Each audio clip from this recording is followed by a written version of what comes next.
baby, if you need a friend. I just wanna give you love. Come on, come on, come on. Hello everyone, welcome to this chord change tutorial. There's 3 things that you can do so that you can notice a significant improvement in the speed of what your chord changes are. So what we're going to work on is we're going to work on the chords that are in the Charlie Puth song, One Call Away. That's A minor, G, C, and F with a full bar. The 3 tips that we're going to be doing today are top finger first, chord change memorization, and cheating. So let's get started with the first tip. Tip number 1 is called top finger first. The 4 chords, again, that we're going to be looking at are A minor, G, C, and F. Now for the first chord, the A minor chord, the top string is an open string, so our top finger is going to be the 2nd finger, and it's going to go on the 4th string, 2nd fret. The 3rd finger is now going to go again in the 2nd fret, this time on the 3rd string, and then your 1st finger is the bottom finger, which goes down last, and that's going to go on the 2nd string and the 1st fret, like this. Now the next chord that we're going to go to, the G chord, the top finger is again the middle finger, but this time it's going to go all the way up on the 6th string. You're going to follow with your 1st finger, which is going to go in the 2nd fret. And then 3 and 4 are the bottom fingers. And they are going to go on the 2nd and the 1st string respectively.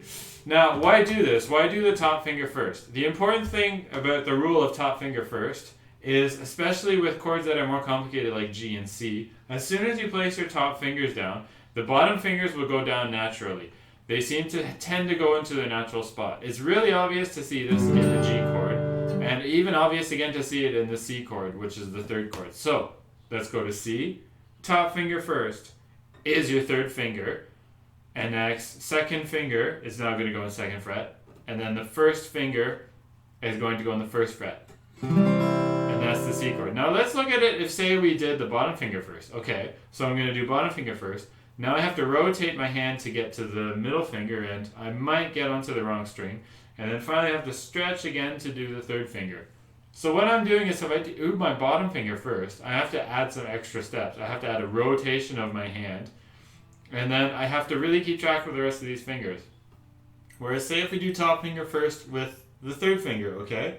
Now it seems much more natural for me to place down the 2nd and the 1st fingers, because they just seem to want to fall down on their own. Maybe it's the effect of gravity or just the shape of your hand. But top finger first is super, super important for the C chord. Next we're going on to the F chord. The F chord's a bar chord. As soon as you have a full bar, your full bar becomes your top finger. Let me see if I can show this a little better. This is going to be your full bar, which counts as the top and the bottom fingers. And then the rest of the fingers you can sort of place them, again, going from top to bottom.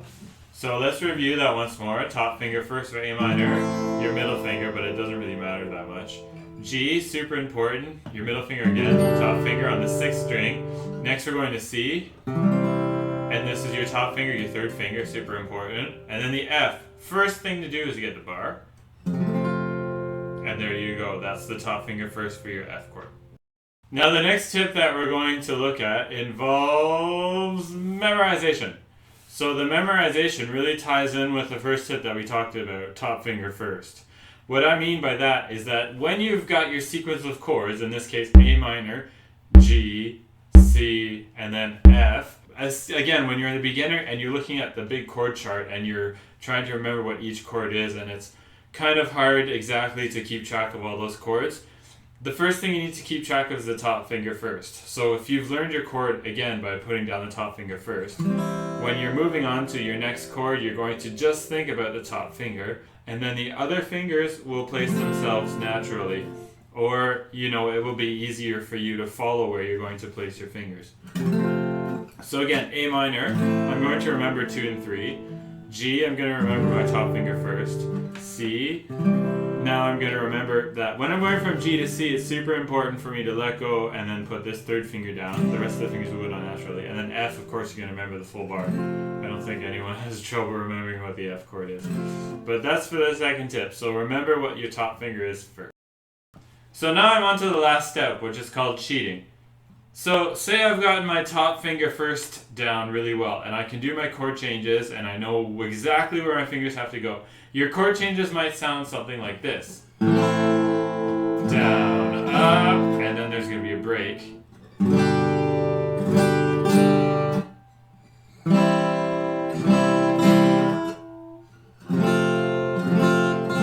So this is what's happening. There's a massive break between my chord changes. What's happening is that I need my time to do my chord changes because, I'm not quite ready to do them very fast.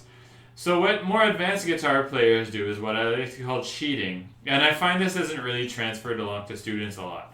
But what it is this. Your strumming pattern, again, is down, down, up. On the last up stroke, what I'm going to do is I'm going to remove my fingers and do my chord change during the last up stroke. This means that I have time to get my fingers where they have to go. So let me show you. If I'm going from A minor to G, alright, so at A minor, I have down, down, up is open strings, G. Now I'm going to C next.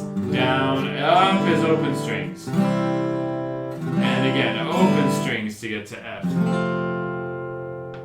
The open strings mean that I have time to go to the next chord. Now when I'm playing it very slowly, obviously this is really obvious. You can hear the open strings.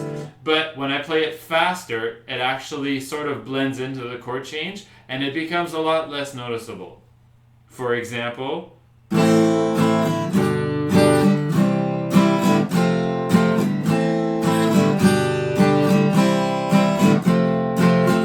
so there were quite a few either totally open strings or block strings, but it's a very common thing to hear in guitar, so it's not noticed as much. What you're going to practice when you're doing this is you're going to practice very slowly going down, and as you're doing it up, doing your chord change at the same time. It's super important because now you're practicing doing two things at the same time. You're practicing your chord change and moving your arm at the same time. So your right arm never stops moving. So let's review the 3 tips again. Your first tip is top finger first. Your second tip is memorizing the chord change, so memorizing the top finger first. And then the third tip is cheating. So the cheating is down, down, and I change on my upstroke. Change on the upstroke. I would say the cheating chord change is probably the most useful one because that's the one that's really going to get your speed going and it's going to get you to work on your right arm and the left hand at the same time. So I hope you enjoyed this video and please like, comment, and subscribe. Let me know what you think. See you on the next one.